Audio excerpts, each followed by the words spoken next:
Hello, everybody, and welcome to Matterley Basin for the FULLBACK Grand Prix of Great Britain. It's round 11 of the FIA Motocross World Championship, and on our show today on MXGPTV.com, Lisa Leyland should be making a brief appearance today because, as you can see, Clement Desalle already in position at the moment, but we'll have Jeff Emig, Chad Reed, and we've got a BAFTA-winning actor in with us as well by the name of Darren Boyd. So quite a lot to look forward to on this particular one. But Lisa, welcome home. The last time we saw you, you were leaving France in a Fiat FULLBACK pickup. Glad to see you made it. I know. I got here in the end, and yeah, it's good to be home at home Grand Prix for you as well. I know. Just round the corner. I was talking to somebody this morning, actually, and they said, oh, are you pleased to be home? I said, yeah, it's the most I've been home all year. It is. It actually is, but it's good. It's good to be here. Well, look, as we say, Monster Energy Kawasaki Racing Team, Clement Desalle joins us now for the first time this year. And Clement, I'd like to say you're having a great season, but obviously the beginning of the season didn't start so well for you. Tell us about the injury that you picked up in the beginning of the season and how you are now. Yes, true. It didn't start really well with that crash in France in the preparation race. And yeah, it was really, really sad news at that time. And yeah, we all know that it was really difficult to come. And yeah, now things is going better and better. But as we see the championship, we need to be really, really good and everything perfect actually. And yeah, it's coming back step by step. And also during the season, I had a crash in Latvia, and I had some pain, nothing serious. But you know, I wanted to take my time because right with injury, it was a bit too much. So I wanted to come back when I feel good. And now things coming back step by step and feeling better and better on the bike. Keep testing some few things because, as I said, you know, things have to be almost perfect to fight for the podium, and I'm looking forward. All right. Well, how difficult was it racing in Qatar?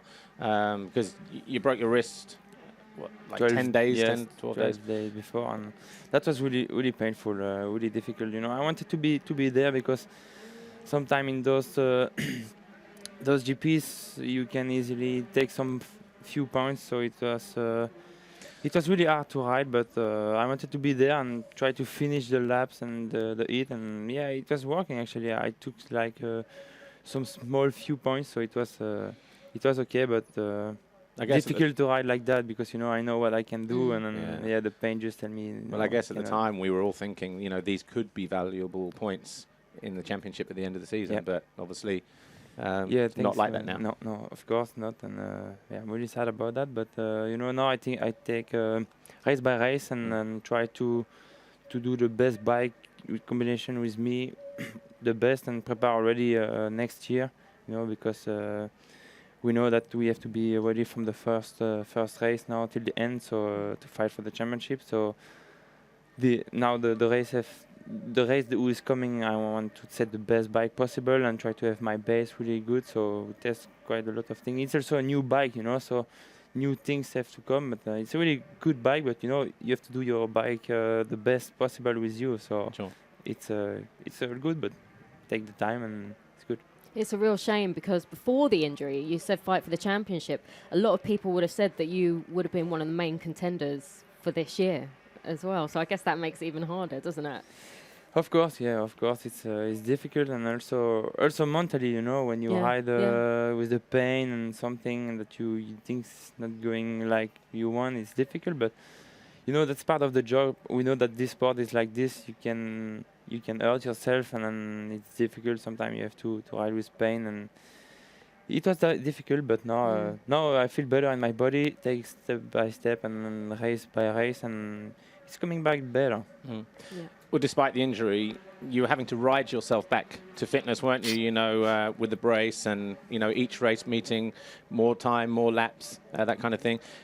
By the time we got to Mexico, 2 fifth-place finishes, you must have been thinking, actually, we're in a good way now. We're heading in the right direction. Yeah, exactly. Things were improving, and then it was going like that. And then go back in Europe, in Latvia. There was like a small crash in front of me. I could do nothing, and then another rider hit me. So it was just like kind of bad luck, you know. Yeah, I know I need a better start than to don't be in traffic, but you know, then it was hurting a lot. And I came in Germany, but it was too painful to ride safe, and I decided to miss 2 GP and come back when I feel good. So I was back in Spain, and then after that I did some few good thing, and I had some good feeling on my bike on the track. So it's good, and then but still want to improve myself and improve my bike, you know, to set it the best possible. It's many combinations possible, but sometimes you have to find your direction, you know, and then it's take time sometime, but it's going on a good direction now. Well, we were going to ask you about Latvia, but you just filled us in on that. But since then, things have been going okay. The last 4 motos, a third in race 1 in Spain, a 6th, a 4th, and an 8th. So you must be feeling good again, being at the front. Yes, it's of course a good feeling. I really would like to go on the podium back and then win races and eat. But yeah, as we know, you know, it's you have to fight a lot, and because you know you can like win a moto, be second, and then the other one be 8, 9. You know, we see a lot of time this with a lot of riders, and the start is really important. You know, sometimes it make it like 75% of the race, so. You have to. You need to have a good start. I was training on it and working, find some new things. So, you know, I do my best and try to improve myself in kind of different point where I see that I can improve a lot, and hopefully to have a good start and some good GPs coming. Yeah. Okay. Well, we've got some questions for you on social media. Come on, from MX Justin. What's the reason you're using, to most people, such a weird handlebar setup, he says? Extremely low and rotated back. So, yeah, you know. Talk to us about that. Because that's one thing people say about your bike. You're almost like MotoGP. Yeah. You know, I have a feeling, like a good feeling like this. If I'm going like more high, I feel like I'm not the boss of my bike. And then, you know, going into the corner, like the bike is the boss of me, you know, that's not good. So I'm feeling okay like this, and you know, people should try actually to set those. Actually, some friend of me, you know, they said, "Oh, I try a little bit my handlebar." But it's your special style. Come on, no one else can have it, so it's your thing. But actually, everyone is now doing the Clément Desalle handlebar because Romain Febvre has it. When you see it, it's true. It's normal now. Clément started the trend. Starting the trend. Actually, I think Ricky Carmichael did. His upper body is about this big and on a big bike. Clément, we can't let you leave without showing this clip. Is when you won here back in 2013. Do you think that this place is somewhere you can do well at this weekend? I think so, yeah. But it's not only this place that I can do well, but yeah, I think so. Yeah, I think so. Yeah, we have a quick reminder here. It was a good day as well. Good battle with Antonio in the first race. Yeah. And then winning the second one, winning the GP. Was that 1 week before Belgium? Or no, it was after. 1 week after, if I remember.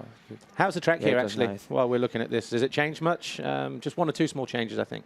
Yeah, it's a nice place. I really like it. I like it's like in the grass, you know, like some kind of old school and then with the modern stuff, so it's nice, good combination. And yeah, it's really nice. I also enjoy, you know, look, it's a nice place looking around, and then I enjoy the nature. It's cool. I like it. It's good for our TV crews as well. They just need one camera to follow the whole lap. But that's all we've got time for with Clément Desalle. But Monster Energy Kawasaki Racing Team, thank you for joining us here, and good luck for this weekend and the rest of the season. Thank you. And we wish him well. Right, in a moment we will be meeting Jeff Emig and Chad Reed, but before we do, let's take a quick look at what happened. Here's some highlights from the MXGP of France, and what a great first race it was between Tim Gajser and Romain Febvre.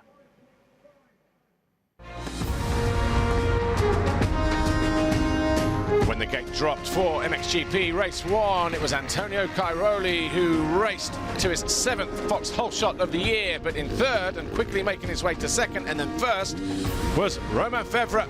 The French fans on their feet in euphoria as Cairoli gave chase.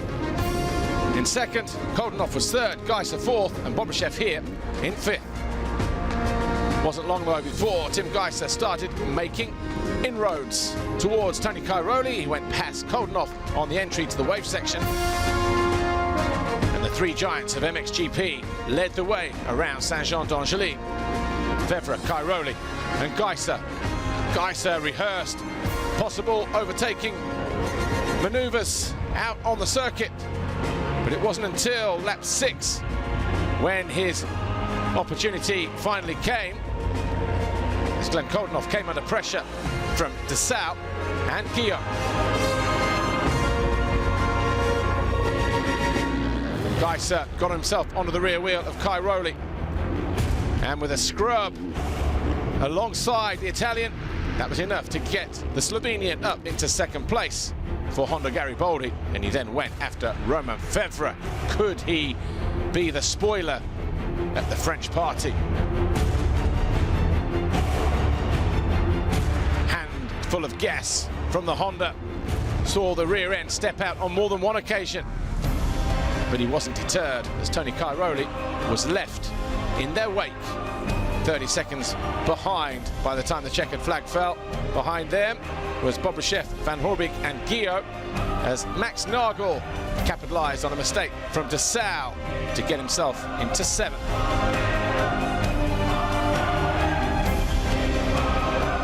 Geiser, just like he did with Cairoli, put Fevre under pressure as he tried on numerous occasions, and just like he did with Cairoli, it was a repeat pass that this time took him to the lead. That was on lap 13 of 19. Fevre was left answering questions and asking a few of his own. And in the final turn on the final lap, there was just 6/10 in it. Geiser was the winner, Fevre second, Cairoli, Bobryshev, Van Horbig, your top 5. Well, that was France 2 weeks ago, and welcome back to the Fullback Grand Prix of Great Britain here at Matterley Basin. And my two American-based guests are here. Of course, Jeff Emig from the US. We know what he's done. And, of course, Chad Reed, Monster Energy Yamaha, racing under the factory banner this weekend. Great to have you here, Chad. Great to have you here, Jeff. We'll talk to you in a moment, Chad. But, Jeff, good to see you here. First time here for you? Matterley Basin? No, I was here in 06 for the Motocross of Nations. Yeah. So, yeah, I was full effect with the British fans, and I was just watching that weekend. It was an amazing weekend of racing, so nice to be back again. And you've been spending a little bit of time in Europe recently. You were in Italy doing some schools there, I believe, at Maggiora. Yeah. How was it? Made a trip down to Maggiora Park last weekend with England's own world motocross champion, James Dobb, Yeah. and we had 4 days of riding and doing some media and marketing in preparation for the upcoming Motocross of Nation. And then Chad Reed and Michael Burns show up to bust out some laps with us. It was nice. Well, as you mentioned, Chad, welcome back to the UK. I know it's been a while. 2008, I think, the last one, Motocross of Nations, Donington? Yeah, in the UK, yeah. So it's been a long time. Yeah. What are your first impressions of the track here? It's nice. I mean, if I had to compare it to anything, kind of a lot more like Unadilla in the fact that, in the nice green grass hills. I was here Thursday lunchtime, and they were actually just scraping the grass off. So, yeah, it's special. Nice jumps up the hills, down the hills, and having a good time. Looking forward to riding the Yamaha here in front of the home crowd here, the UK crowd? Oh, of course. It's going to be fun, and I can't believe that it's been 15 years, since I last did a GP. So, wow. Time flies when you're having fun, I guess. Well, that was obviously back in the Jan de Groot days, wasn't it? Yes. That gave you your. In fact, there's a social media question on that a little bit later, so we'll save that for then. But speaking of flying, there's a couple of jumps after the finish line. There's a couple of jumps we were out there watching, and in that first practice, you sized up that sort of walled tabletop to that roller out there, but you're saying no can do. No can do. The takeoff's too steep? Well, yesterday when I walked the track, it was totally doable. And, 34, I'm actually quite okay with not jumping it. But you are a two-time Monster Energy Supercross champion. True. And jumping, there was a time when you would uncork that, no problem. There's a quad on the track that's actually quite fast. And what makes it more difficult than the length is you do quite a big jump down the hill, so you kind of, it's hard to spot the landing when you're coming down. And then as soon as you get down, you're wide open and you're looking back up. So just trying to get my bearings. Scared myself, actually. Second lap, I overjumped the triple here, and I heard. Didn't even come close. Yeah, Roger said that he invited you up to the announcer's booth, but he meant off of the bike. Not during the practice. I was going to say, he almost landed right here in the studio like 20 minutes early. It was really long. I actually couldn't tell you. It was Yeah, I mean, it was teeter-tottering. I was in the air, and it seemed like I was in slow-mo. I'm like, this can go two ways. You know, one, okay, I'm going to be okay. One, not so much. So I'm glad I'm okay. We've had a little bit of time to ride prior to here at Maggiora. Like I say, Jeff said you and Berner turned up and turned in a few laps. We have a nice clip, actually. What were your impressions of the circuit there at Maggiora, which is going to be the host of the Monster Energy Motocross of Nations? Yeah, of course I've seen Maggiora, you know, and know the history of the event. But I think that picture, or, you know, what we're watching here on the TV, it's actually, that kind of gives it the feeling of how steep that drop-off is. Yeah. And because normally you lose that on TV. You really do. You know, TV doesn't do it justice. You know, but you're on a 450, you're literally just idling around the turn and dropping off. So it's quite a... They call that. see the upside of all these plane rides that you've been taking these week. You get to do your homework. Practice my Italian, yeah. And this is one of the new sections right here. Yeah. So this is where we go up and over into the back section. I believe that this section here. Yeah, that triple was was new, but that left-hander's the same. And then this uphill used to be a step up. Yeah, so it drops off right here, which is actually quite a big drop off, and then we go up through the trees, come down the hill into a kind of somewhat of a wall jump. Yeah. So yeah, I mean track's nice. Of course, for the donations, you know, they're gonna prep it, water it. But I think you and I had this conversation yesterday. It's like, for me, I actually had a blast riding on just rock hard, what I call old school Italian motocross. Well, Jeff's opinion was completely different. He was like, it sucked.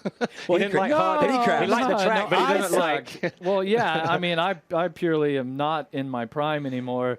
I don't feel that way, but it was interesting where you go past pit lane, right? So you're hard on the gas. It's all rocky and hard pack, and then when you would get on the brakes, it was blue groove. I mean, you know, I mean, I can't tell you the last time that I rode a track that actually was blue groove. Same. Now, obviously, you could see from the videos there that they're, you know, the track wasn't in a full prep and all this, but it was definitely different. It was definitely that sort of old school way. And you have I to use enjoyed throttle it. You control. know, like everyone talks these days that 450s, they're too fast, they're too this. And it's like on this particular track, it was, you know, you got on the gas, the wheel spun. So the speed and the acceleration was actually up to the rider and in your hand rather than just, you know, wide open in, get into a rut, grab a handful and back out of it. So it actually was, for me, I had just fun riding on something different.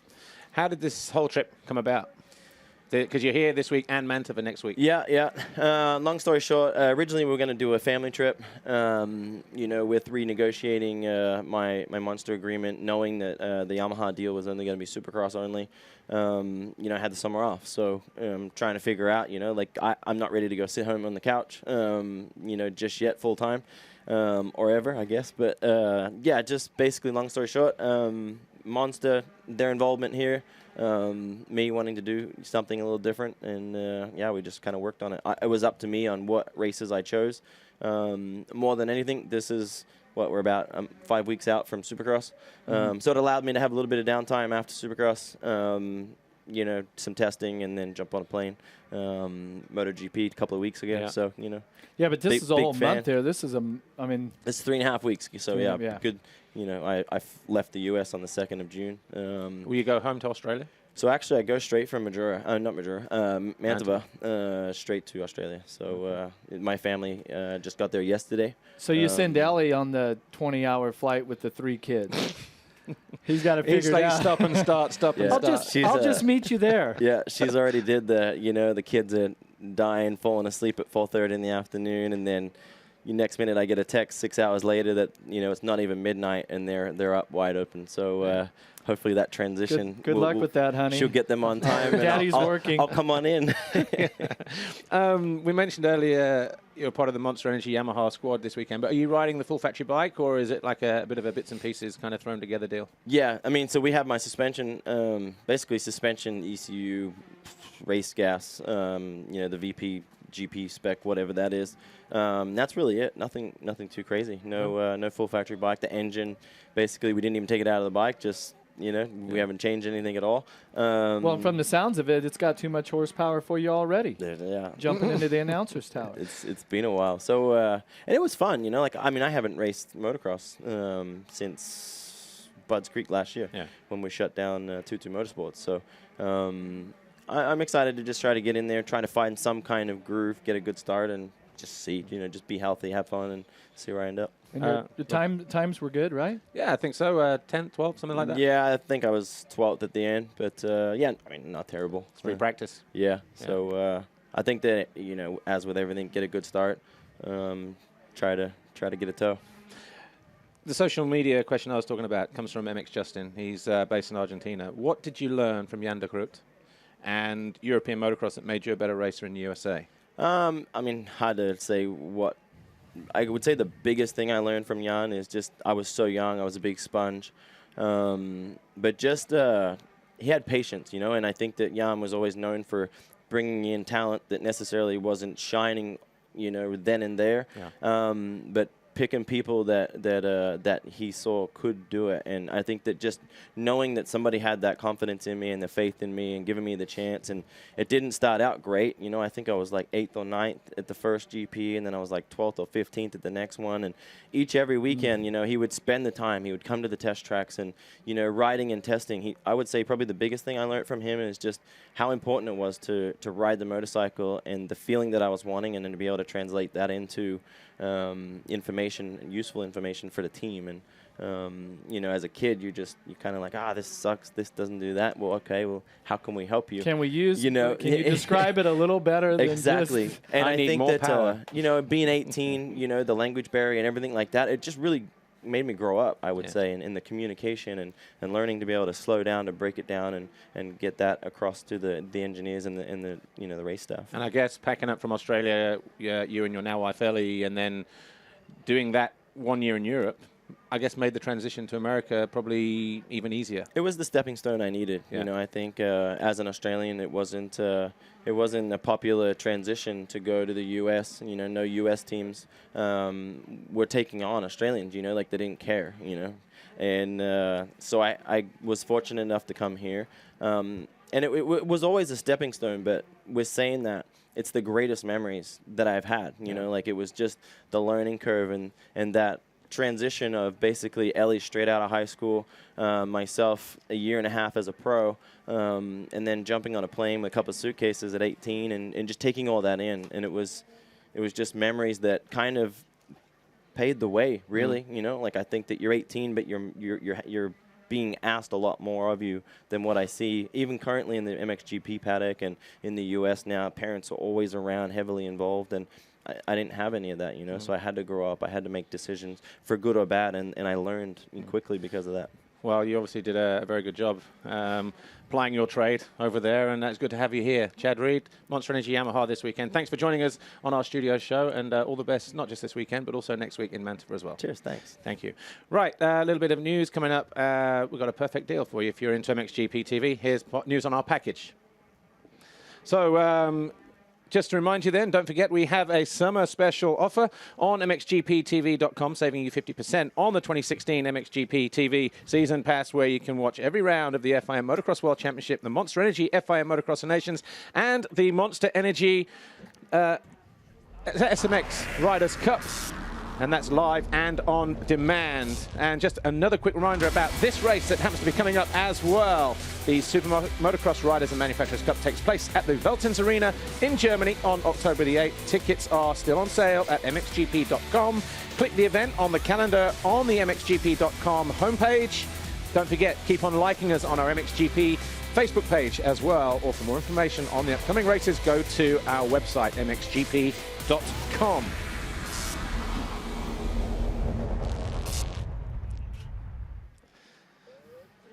And we're back, just like that. And our final guest is alongside us now, Darren Boyd. He's a BAFTA-winning actor, more of a comedian, aren't you, these days, in terms of like your comedy genre. But before we talk bikes, are you, first of all, welcome to Matterley Basin. Thanks, man. Thanks for letting me crash the party. I feel like good to see you. I feel like a bit of an outsider in terms of this room, but I feel like I've made it into the club, man. So thank you. It's a privilege to come in. Pleasure to have you here. And just real quick, are you working on anything at the moment in your day job?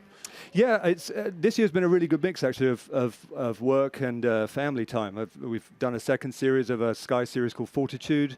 I did a bit on the drama for Channel 4 earlier this year. We got a little family holiday in. Now we're here at this fantastic weekend, which I'm so excited about. I can't tell. I'm like a 13-year-old girl at a One Direction concert right now. I'm pumped. And then literally next week, we start filming a second series of another Sky series called Lucky Man with James Nesbitt. Yeah. So that's going to be great fun, and that'll be the rest of my year. And is this the first time here at Matterley Basin? My second time here. Yeah? Yeah. I've been watching MXGP more and more over the years, but my wife actually introduced me back into dirt bikes back in 2003. I lived in California for a few years, and she took me to San Diego Supercross. Oh, nice. The Qualcomm. old stadium. The old stadium, Jack is that Murphy, right? yeah. And I'd been into bikes prior. My cousin was an ex-speedway rider. He was a real hero for me, and I loved bikes. But my then fiance, now wife, took me to this stadium Supercross. Ricky Carmichael tucked the front end in a sand section right in front of me whilst leading the race. Brilliant. I screamed like a girl, and I've never looked back. So I've been following Supercross in the States for a while, and then now discovered MXGP over the last few years, and the last 2 years particularly. Well, it's been some good seasons, too. Yeah, can't get enough. Well, that obviously explains a bit about your background, who got you into it, and all the rest of it. So following MXGP then the last couple of years, it's been a great season, as Jeff said, so far, hasn't it? We've highlighted some of your best moments from the year's racing so far. In MX2, first of all. Yeah. Great battle between Jeremy Sear and Jeffrey Hurlings in Germany. Absolutely. And Dylan Ferrandis and Jeffrey in Trentino. Yeah. What was it about those races that got you all kind of excited and screaming like a girl? And I try to do less of that these days, Yeah. but well, I think that you just looking at Hurlings, you're looking at the points at the moment and seeing the 25s, the 25s, the 25s, the 25s, and that's hard to beat. That's an amazing thing. I mean, Ferrandis, I'm sure that's kind of, but it was just, this phenomenal race with Siwa, and there was that little contentious moment, and which happened quite early in the race, as I remember. Oh, the ankles moment. The ankles moment, yeah, which Hurlings, I think, felt that Siwa maybe cross jumps, probably unintentionally, who knows, whatever. But I remember it happened quite early in the race, and I was thinking, how's he going to feel? And he was literally, he passed him to win the race. He got about 3 feet over the finish line, and that rear brake went on, and he skidded to a stop and called him over for a chat. So clearly it was on his mind for the rest of the race. But especially... But this one here in Italy was also... But the maturity level Ferrandis. that Hurlings has right now, he's older than most of these riders, and he to me it seems like he feels like, okay, I'm the king of this, and when a rider gets in that place, he doesn't want the competition from the other riders, and he starts to demand more respect from all of the competition. Right. Like, hey, I'm Jeffrey Hurlings, you don't cut me off. But if you look at that track, the lines are all over the place, and so I've seen that before in racing, and that to me that's clearly a sign that it's time for him to win this championship and then move on. Yeah. Right, because he definitely feels some dominance over the rest of the competition, and with that, when these guys are now starting to challenge him, especially a younger rider like Jeremy, he's kind of like, hey, wait a second, I'm not to be challenged.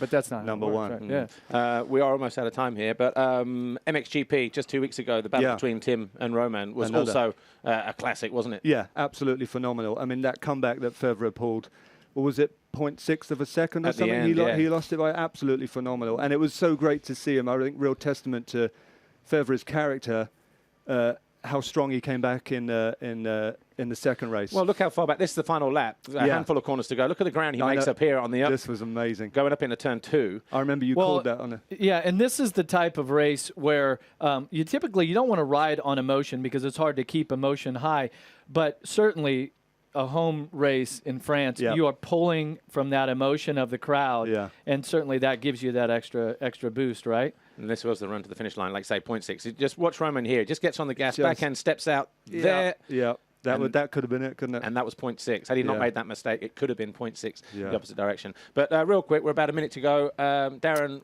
who are your favourites for this weekend?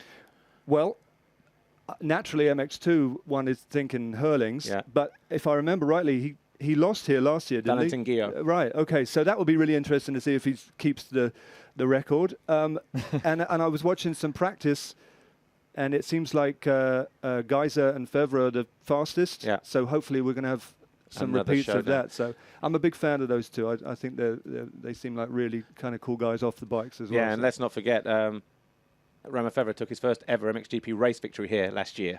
Right, So, right, and then that set him up for a French Grand Prix win the following week, and then, of course, he went on to be world champion. But we are at a time. But Darren Boyd, thanks for joining us here this weekend. Absolute pleasure. Hope Thank you you, enjoy it. Thank you so much. Thanks for dropping by. We'll see you again. Looking forward And to also, thanks to our other guests. Thanks to Lisa, to Chad, to Jeff, and also to Clement Desalle. But we are at a time. We will be live all day today and tomorrow with qualifying and all the races, of course. But hope you can stick around for that. Enjoy your weekend. And as far as the studio show, we'll be back in Manchester in a week's time. Thanks for watching. See you then.